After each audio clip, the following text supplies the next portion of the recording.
আসসালামু আলাইকুম। আমি আজকে একটা ডেজার্ট নিয়ে হাজির হয়েছি, পান্না কোর্তা। এটা একটা ইটালিয়ান ডেজার্ট। তো যারা এখন আমার চ্যানেলটিকে সাবস্ক্রাইব করেনি, আমার চ্যানেলটিকে সাবস্ক্রাইব করে নেবেন, পাশে থাকা বেল আইকনটি ক্লিক করে নেবেন, যাতে করে নতুন ভিডিও আপলোড দেওয়ার সাথে সাথে আপনারা পেয়ে যান। তো এই ইয়ামি ডেজার্টটা তৈরি করার জন্য কি লাগবে তা দেখিয়ে দিচ্ছি। আর এই ডেজার্টটা আমি আম দিয়ে তৈরি করব। আর এই ডেজার্টটা অনেক রকম ফল দিয়ে তৈরি করা যায়, তো আমি আজকে তৈরি করে দেখাবো আম দিয়ে।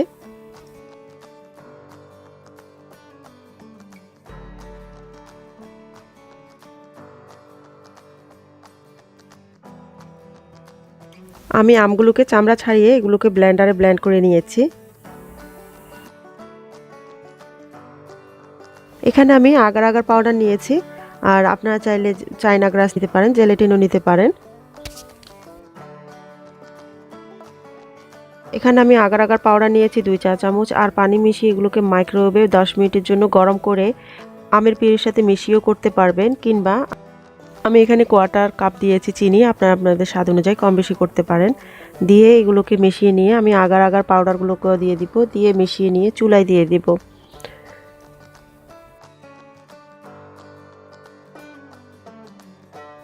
আপনারা চাইলে যে আগার আগার পাউডারের সাথে আমি পানি মিশিয়ে মাইক্রোওয়েভে গরম করে সরাসরি আমের পিউরিতে দিয়ে মিশিয়ে করতে পারেন, কিংবা এভাবেও করতে পারেন, যেভাবে আপনাদের পছন্দ হয়। তো আমি এখন চুলাতে দিয়ে এগুলোকে সব কিছুকে দিয়ে মিশিয়ে নিয়ে চুলা দিয়ে কিছুক্ষণ গরম করে নিব, একদম ফুটিয়ে উঠতে হবে না।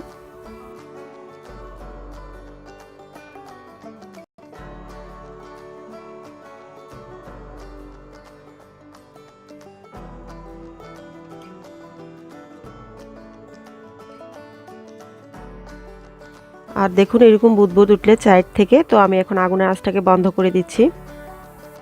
এখন আমি একটা কাপ কেকের মোল্ডে আমি গ্লাসগুলোকে এরকম বাঁকা করে রেখেছি হালকা।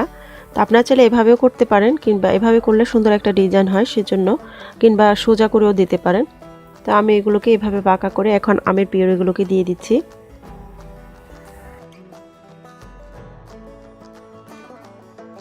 সবগুলো ঢালা হয়ে গেলে এগুলোকে নর্মাল ফ্রিজে রেখে দিব আমি 2 ঘন্টার জন্য। 2 ঘন্টা পর এগুলো সেট হয়ে যাবে। 2 ঘন্টা হয়ে গেছে আর এগুলোকে বের করে নিয়েছি, এগুলো অলরেডি সেট হয়ে গেছে। তো এখন আমি দ্বিতীয় লেয়ারে চলে যাচ্ছি তৈরি করার জন্য।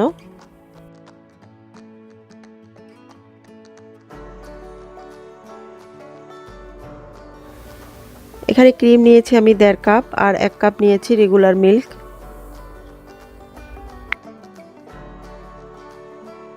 চিনি নিয়েছি কোয়ার্টার কাপ, আপনারা আপনাদের পছন্দ অনুযায়ী কম বেশি করতে পারেন। আর 2 চা চামচ নিয়েছি আমি আগার আগার পাউডার।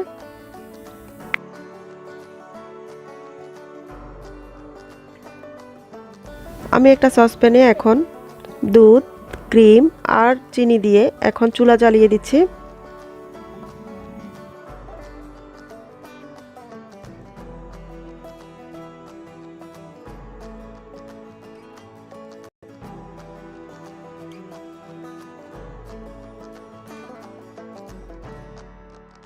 আর কিছুক্ষণ পর পর নেড়ে চেড়ে দিব যাতে নিচে না লেগে যায়।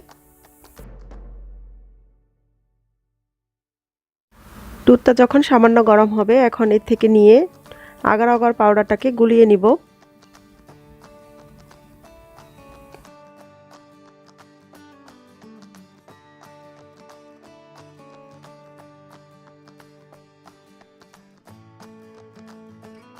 গলানো মিশ্রণটাকে এখন আমি ঢেলে দিচ্ছি, দুধে ঢেলে দিয়ে মিশিয়ে নিব।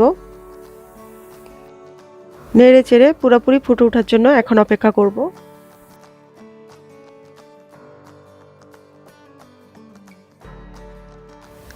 এখন পুরোপুরি ফুটে উঠেছে, এখন চুলার আঁচটাকে বন্ধ করে দিচ্ছি।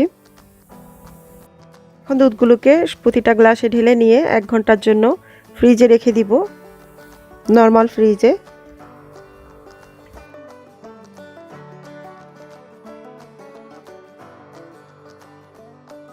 1 ঘন্টা পর ফ্রিজ থেকে বের করে যখন পুরোপুরি সেট হয়ে যাবে, এখন উপরে আমের কিছু ছোট ছোট টুকরা দিয়ে আমি সাজিয়ে নিয়েছি। তো আপনারা এভাবে ট্রাই করেন, অবশ্যই ভালো লাগবে। আবার অন্য কোনো রেসিপি নিয়ে আপনাদের সামনে হাজির হয়ে যাব। সবাই ভালো থাকুন, আল্লাহ হাফেজ।